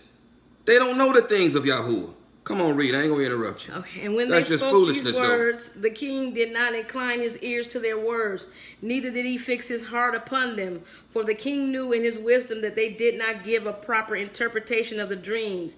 And when they had finished speaking before the king answered them, saying, What is this thing that you have spoken unto me? Surely you have uttered falsehood and spoken lies. Therefore now give the proper interpretation of my dreams, that you may not die. And the king commanded after this, and he sent and called again for other wise men. And they came and stood before the king, and the king related his dream to them. And they all answered him according to the first interpretation. And the king's anger was kindled, and he was very wroth. And the king said unto them, Surely you speak lies and utter falsehood in what you have said. And the king commanded that a proclamation should be issued throughout the land of Mitzrayim, saying, It is resolved by the king and his great men, that any wise man who knows and understands the interpretation of dreams and will not come this day before the king, he shall die. And the man that will declare unto the king the proper interpretation of his dreams, there shall be given unto him all that he will require from the king. And all the wise men of the land of Mitzrayim came before the king together with all the magicians and sorcerers that were in Mitzrayim and Gashun and Rameses and Tapkanes and Sor and in all the places on the border of Mitzrayim. And they all stood before the king. And all the nobles and the princes and the attendants belonging to the king came together from all the cities of Mitzrayim. And they all sat before the king. And the king related his dreams before the wise men and the princes. And all that sat before the king were astonished at the vision. And all the men who were before the king were greatly divided in their interpretation of his dreams. Some of them interpreted them to the king, saying, The 7 good kind are 7 kings, who from the king's issue will be raised over Mitzrayim. And the 7 bad kind are 7 princes who will stand up against them in the latter days and destroy them. And the 7 ears of grain are the 7 great princes belonging to Mitzrayim, who will fall in the hands of the 7 less powerful princes of their enemies in the wars of our master the king. And some of them interpreted to the king in this manner, saying, The 7 good kind are the strong cities of Mitzrayim, and the 7 bad kinds are the 7 nations of the land of Canaan, who will come against the 7 cities of Mitzrayim in the latter days and destroy them. And that which you saw in the second dream of 7 good and bad ears of grain is a sign that the government of Mitzrayim will again return to your seed as at first. And in his reign, the people of the cities of Mitzrayim will turn against the 7 cities of Canaan, who are stronger than they are, and will destroy them. And the government of Mitzrayim will return to your seed. And some of them said unto the king, This is the interpretation of your dreams. The 7 good kind are 7 queens, whom you will take for women in the latter days. And the 7 bad kind denote that these women will all die in the lifetime of the king. And the 7 good and bad ears of grain, which you did see in the second dream, are 14 children. And it will be in the latter days that they will stand up and fight amongst themselves. And 7 of them will smite the 7 that are more powerful. And some of them said these words unto the king, saying, The 7 good kind denote that 7 children will be born to you, and they will slay 7 of your children's children in the latter days. And the 7 good ears of grain, which you did see in the second dream, are those princes against whom 7 other less powerful princes will fight and destroy them in the latter days, and avenge your children's cause. And the government will again return to your seed. And the king heard all the words of the wise men of Mitzrayim and their interpretation of his dreams, and none of them pleased the king. And the king knew in his wisdom that they did not altogether speak correctly in all these words, For this was from Yahuwah to frustrate the words of the wise men of Mitzrayim, in order that Yahusuf might go forth from the house of confinement, and in order that he should become great in Mitzrayim. And the king saw that none amongst all the wise men and magicians of Mitzrayim spoke correctly to him. And the king's wrath was kindled, and his anger burned within him. And the king commanded that all the wise men and magicians should go out from before him. And they all went out from before the king with shame and disgrace. And the king commanded that a proclamation be sent throughout Mitzrayim to slay all the magicians that were in Mitzrayim, and not one of them should be suffered to live. And the captains of the guard belonging to the king rose up, each man drew his sword, and they began to smite the magicians of Mitzrayim and the wise men. And after this, Marah, chief butler to the king, came and bowed down before the king and sat before him. And the butler said unto the king, May the king live forever, and his government be exalted in the land. You were angry with your servant in those days. Now 2 years passed, and did place me in the ward. And I was for some time in the ward, I and the chief of the bakers. And there was with us an Abri servant belonging to the captain of the guard. His name was Yahusuf, for his master had been angry with him and placed him in the house of confinement, and he attended us there. And in some time after, when we were in the ward, we dreamed dreams in one night. I and the chief of the bakers, we dreamed, each man according to the interpretation of his dream. And we came in the morning and told them to the servant, and he interpreted to us our dreams. To each man according to his dream did he correctly interpret. And it came to pass as he interpreted to us, so was the event. There fell not to the ground any of his words. And now, therefore, my master and king, do not slay the people of Mitzrayim for naught. Behold, that slave is still confined in the house by the captain of the guard, his master, in the house of confinement. If it pleases the king, let him send for him, that he may come before you, and he will make known to you the correct interpretation of the dream which you did dream. And the king heard the words of the chief butler, and the king ordered that the wise men of Mitzrayim should not be slain. And the king ordered his servants to bring Yahusuf before him. And the king said unto them, Go to him, and do not terrify him, lest he be confused and will not know to speak properly. And the servants of the king went to Yahusuf, and they brought him hastily out of the dungeon. And the king's servants shaved him, and he changed his prison garments, and he came before the king.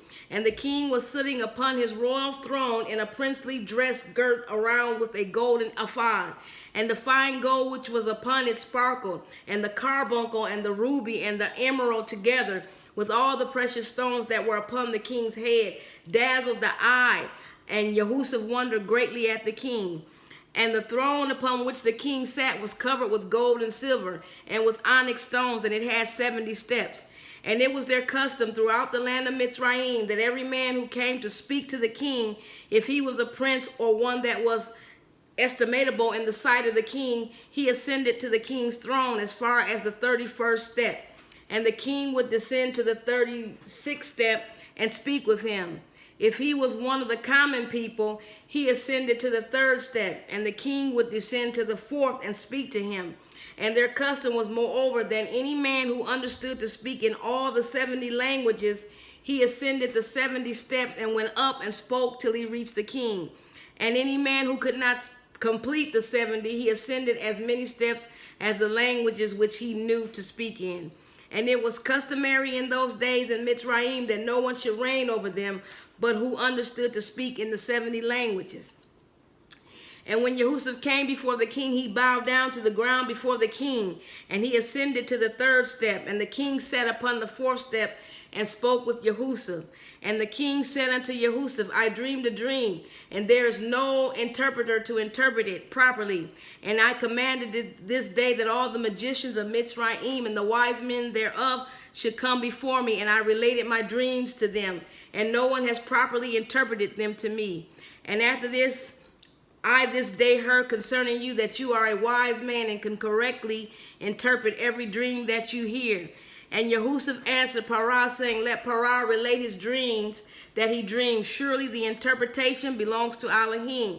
And Parah related his dream to Yahusuf, the dream of the kine and the dream of the ears of grain, and the king left off speaking. And Yahusha was then clothed with the Ruach of Elohim before the king. And he knew all the things that would befall the king from that day forward. And he knew the proper interpretation of the king's dream. And he spoke before the king. And Yahusha found favor. A firstborn is clothed in what? Ruach Elohim. In the Ruach of Elohim. That's a firstborn. One who is clothed in the Ruach of Elohim and who was a servant. Come on, read. And Yahusha found favor in the sight of the king, and the king inclined his ears and his heart, and he heard all the words of Yahusha. And Yahusha said unto the king, do not imagine that they are two dreams, for it is only one dream. For that which Elohim has chosen to do throughout the land, he has shown to the king in his dreams. And this is the proper interpretation of your dreams. The 7 good kine and ears of grain are 7 years. And the 7 bad kine and the ears of grain are also 7 years. It is one dream. Behold, the 7 years that are coming, there will be a great plenty throughout the land. And after the 7 years of famine will follow them, a very grievous famine. And all the plenty will be forgotten from the land, and the famine will consume the inhabitants of the land.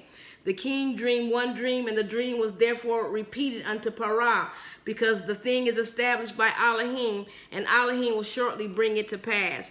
Now therefore I will give you counsel and deliver your soul and the souls of the inhabitants of the land from the evil of the famine that you seek throughout your kingdom, for a man very discreet and wise who knows all the affairs of government, and appoint him to superintend over the land of Mitzrayim.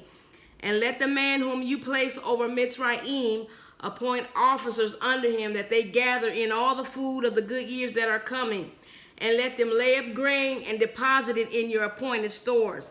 And let them keep the food for 7 years of famine, that it may be found for you and your people and your whole land, and that you and your land be not cut off by the famine.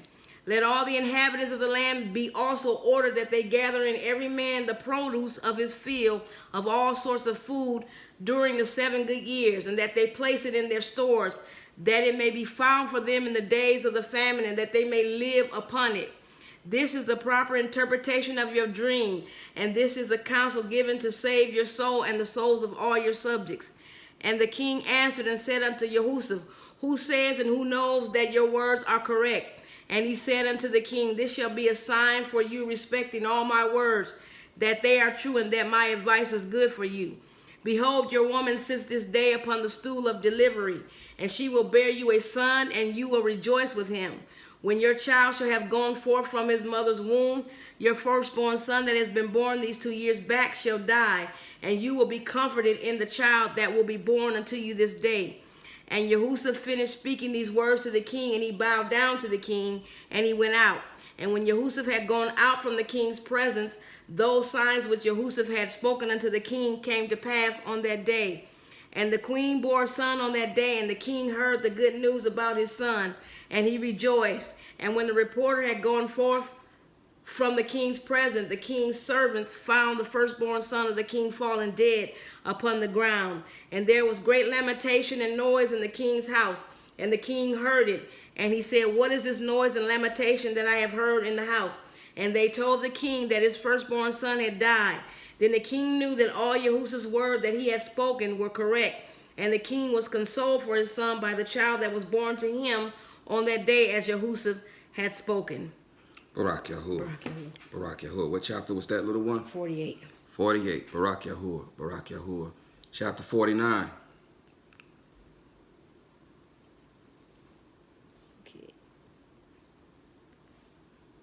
Okay. You ready? Mm-hmm. Okay.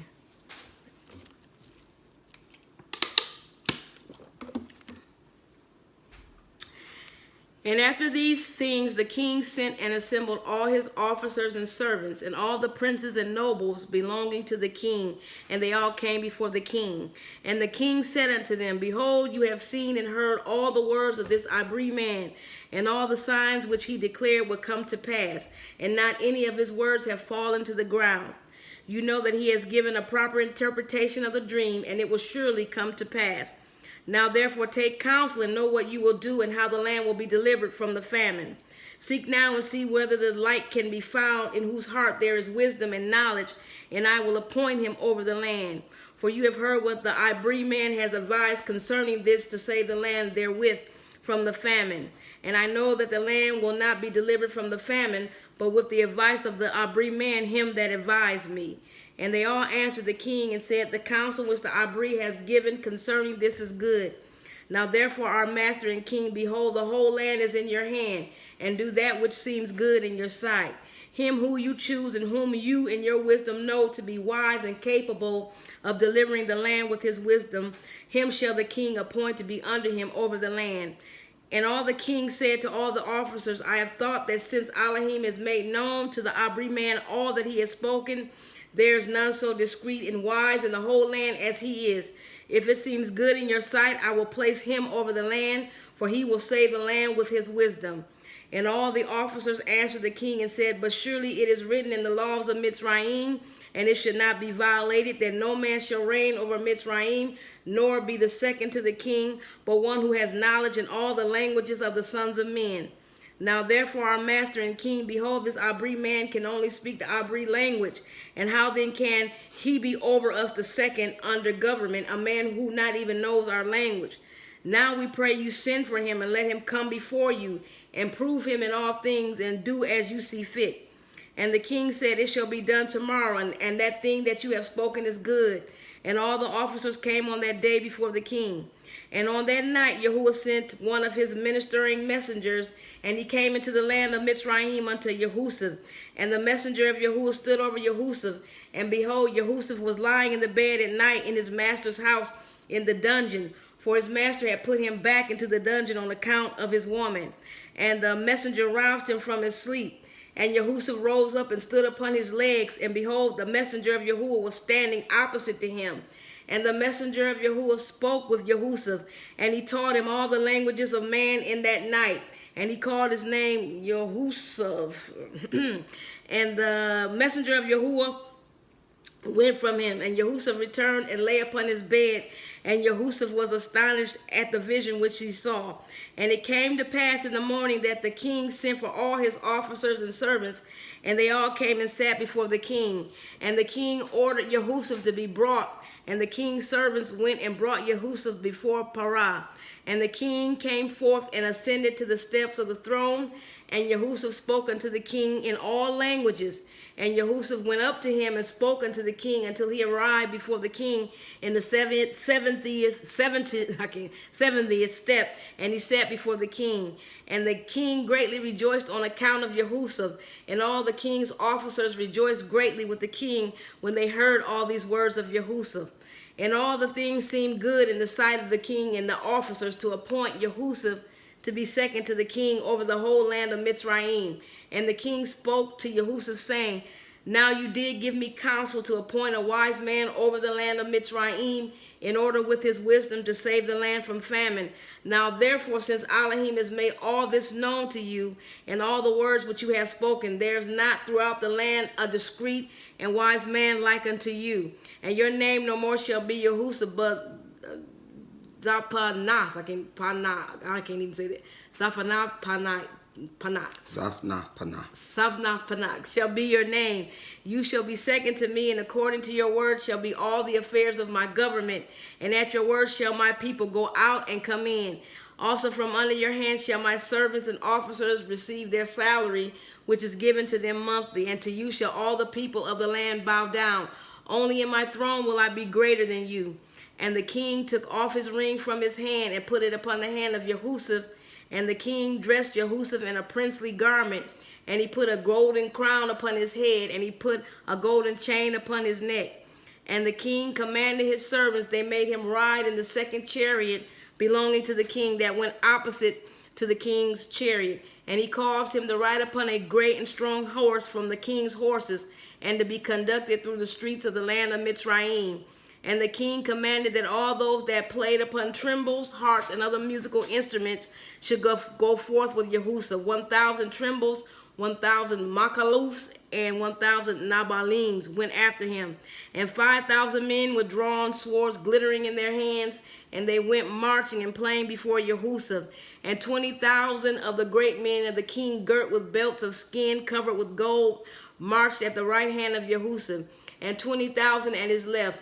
And all the women and damsels went upon the roofs or stood in the streets playing and rejoicing at Jehoshaphat and gazed at the appearance of Jehoshaphat and at his beauty. And the king's people went before him and behind him, perfuming the road with frankincense and with cassia and with all sorts of fine perfume, and scattered myrrh and aloes along the road. And 20 men proclaimed these words before him throughout the land in a loud voice. Do you see this man whom the king has chosen to be his second?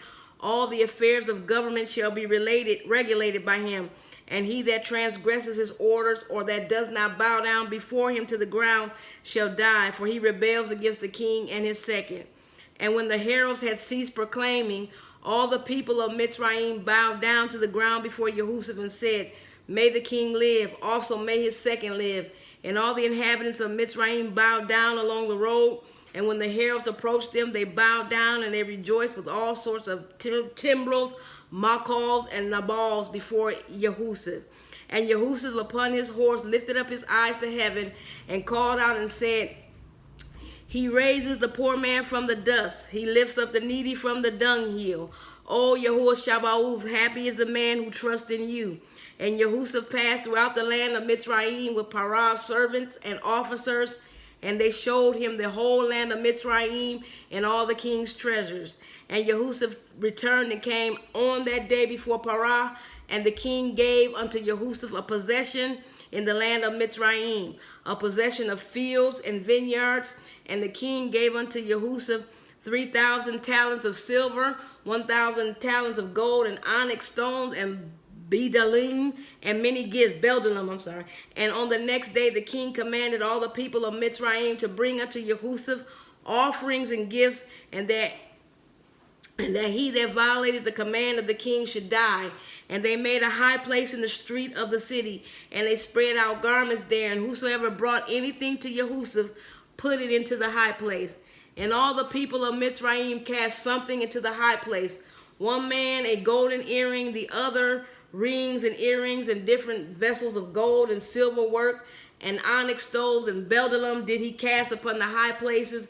Everyone gave something of what he possessed. And Jehoshaphat took all these and placed them in his treasuries. And all the officers and nobles belonging to the king exalted Jehoshaphat, and they gave him many gifts, seeing that the king had chosen him to be his second. And the king sent Potipharah, the son of Acharaim, priest of and he took his young daughter Asenath and gave her unto Jehoshaphat for a woman. And the damsel was very commonly a virgin, one whom man had not known, and Jehoshaphat took her for a woman.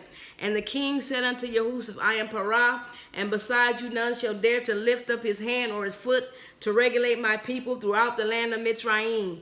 And Jehoshaphat was 30 years old when he stood before Parah, and Jehoshaphat went out from before the king, and he became the king's second in Mitzrayim. And the king gave Jehoshaphat 100 servants to attend him in his house, and Jehoshaphat also sent and purchased many servants, and they remained in the house of Jehoshaphat. Jehoshaphat then built for himself a very magnificent house, like unto the houses of kings before the court of the king's palace. And he made in the house a large temple, very elegant in appearance and convenient for his residence. 3 years was Jehoshaphat in erecting his house. And Jehoshaphat made unto himself a very elegant throne of abundance of gold and silver, and he covered it with onyx stone and beldalim, and he made upon it the likeness of the whole land of Mitzrayim, and the likeness of the river of Mitzrayim that waters the whole land of Mitzrayim. And Jehoshaphat sat securely upon his throne in his house, and Yahuwah increased Jehoshaphat's wisdom. And all the inhabitants of Mitzrayim and Parah's servants and his princes loved Jehoshaphat exceedingly, for this thing was from Yahuwah to Jehoshaphat. And Jehoshaphat had an army that made war, going out in hosts and troops to the number of 40,600 men, capable of bearing arms to assist the king. And Jehoshaphat against the enemy, besides the king's officers and his servants and inhabitants of Mitzrayim, without number. And Jehoshaphat gave unto his mighty men and to all his host shields and javelins and caps and coats of mail and stones for slinging. Barak Yahuwah. Barak Yahuwah. Barak Yahuwah. We're going to stop there, little one, because you sound like you just ran a marathon. Oh, Barak. Get you a sip of water. Barak Yahuwah. Barak Yahuwah. Barak Yahuwah. This is the example. This is the example from rags to riches. Jehoshaphat was a servant. Jehoshaphat was a servant. and he served. And from servitude, he was exalted. He was exalted. And the only one above him was Pharaoh. I pray that you're getting the parallel. The only one who is going to be above us is Yahuwah. Yasha'al means to rule with Elohim. But the only way to get to this place is via of being a servant. Of being a servant. We understand that the genealogy of Adam, it goes through Seth. It does not go through Cain. It goes through Seth. And from this righteous line of firstborn sons through Seth, we end up at Noach. And from Noach, it is passed down to Shem, or commonly called Sham. It does not pass to Kam, commonly called Ham, or commonly called Yaphat. It does not pass to them. It passes to Shem. And from Shem down through the generations to Abraham and to Ishak and to Yaakov, who is Yasha'al. And so Yasha'al is the head of all nations. Yasha'al is above all nations. He is above all nations. Yasha'al represents the remnant of the nations. Yasha'al represents the remnant of mankind. And thus, there are 70 nations under the Shamayim. And Yahusuf scaled all 70 of these steps and spoke all 70 languages, symbolic of Yasha'al being the head of all other nations. Also being symbolic in the book of Revelation, we understand that he who overcomes will what? Will rule the nations with a rod of iron. Yasha'al, meaning to rule with Elohim. But Yasha'al doesn't rule with Elohim unless Yasha'al is first a servant. Yasha'al must first be a servant, as we see in the example of Yaakov. We also see an example of these 70 steps, representative of the 70 nations. And again, Yasha'al being the representation of the remnant of the nations. In order for the nations to be delivered, the nations must engraft into Yasha'al, engraft into the olive tree, who is Yahusuf, who is Yahusha, who is Yasha'al, who is the olive tree, who is the firstborn son, who is the second Adam. The nations must engraft into him, whereby becoming branches, whereby becoming Yashalim.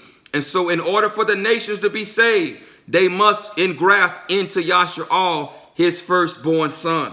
They must engraft into Yasha'al. There is no other way, rather other than engrafting into Yasha'al, who is his firstborn son.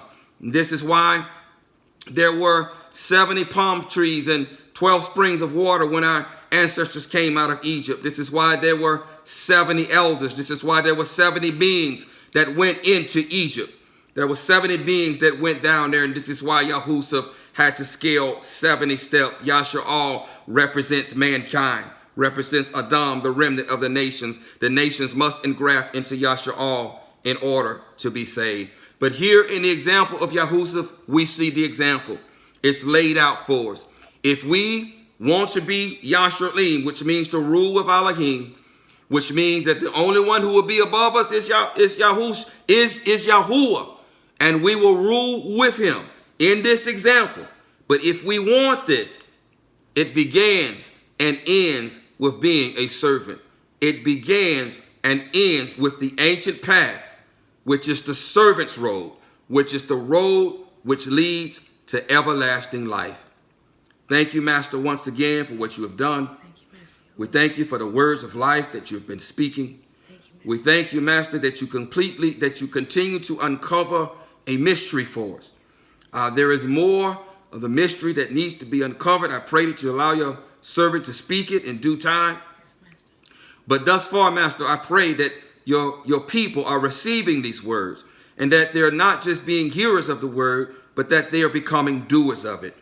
It is my prayer, Master, that not one of these words throughout these teachings have fallen by the wayside, and that not one word has fallen on stony ground, and that not one word has fallen amongst thorns, but that this word has fallen upon good soil, fertilized and tilled soil, such that is receptive to receive seed, so that afterwards your Ruach HaKodesh, your living water, will come and water that seed, so that that seed grow up to become a mighty tree, producing the fruit that leads to everlasting life.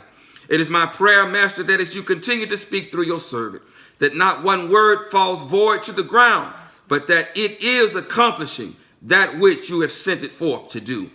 In the mighty name of Yahushua, HaMashiach, so be it, so be it, so be it.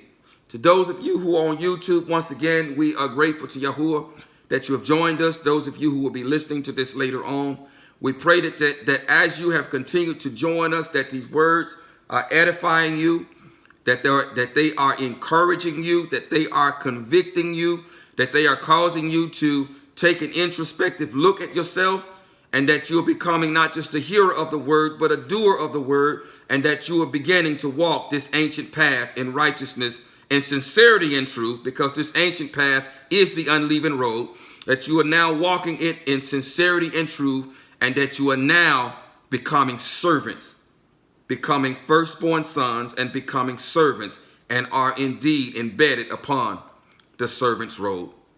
Until the next time, Yahuwah barak you and guard you. Yahuwah make his face shine upon you and show favor unto you. Yahuwah lift up his face upon you and give you shalom. Thus you shall put my name on the children of Yasha'al, and I myself shall barak them.